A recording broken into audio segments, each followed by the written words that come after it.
Magandang hapon mga kabay. So ito yung pangalawa ko na repair sa job number 39400B. Ayan. So ang model nito mga kabay, DWP849X pa rin. So titesting natin mga kabay. So wala din power to mga kabay, katulad din po nung kanina. So i-check natin yung carbon.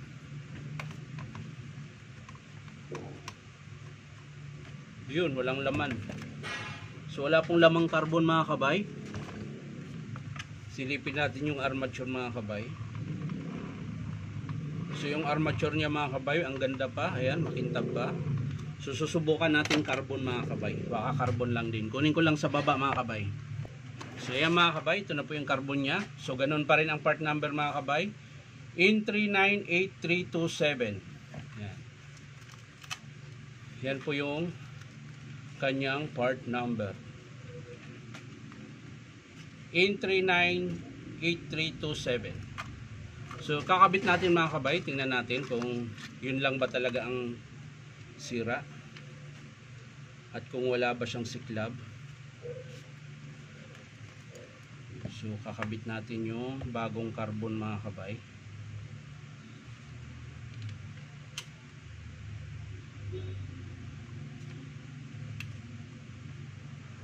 Medyo may kahirapan lang dahil yung tenga niya mga kabay, yun, malambot lang naman siya mga kabay kapag pumasok yung tenga niya. So hindi siya kukontra sa brass cap.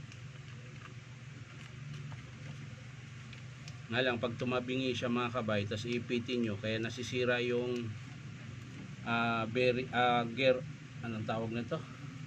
Kaya nasisira yung brush holder gawa nung pag mali yung pagpasok nung nung carbon, tapos ipipilit mo siya, ipipilit mong higpitan, kaya nalulustrid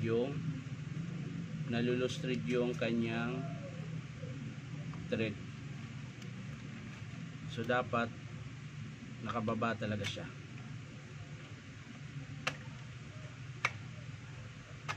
Yan. So testing natin mga kabay, kinabitan na natin ng bagong carbon.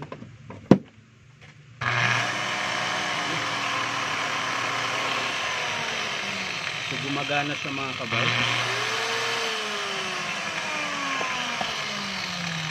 So titingnan natin mga kabay pag tinanggal yung takip.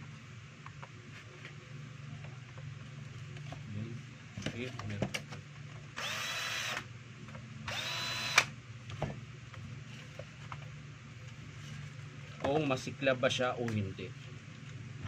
Hindi pala nakasaksak mga kabay.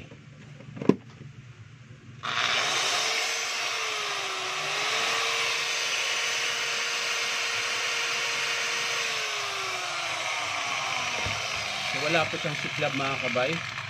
So carbon lang po talaga ang sira niya. So babalik na lang natin ito mga kabay dahil tapos na tayo.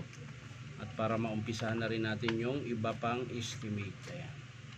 So sa mga gustong magpa-repair mga kabay, punta lang kayo dito sa Powerman Hardware, 530 T. Alonso, Santa Cruz, Manila.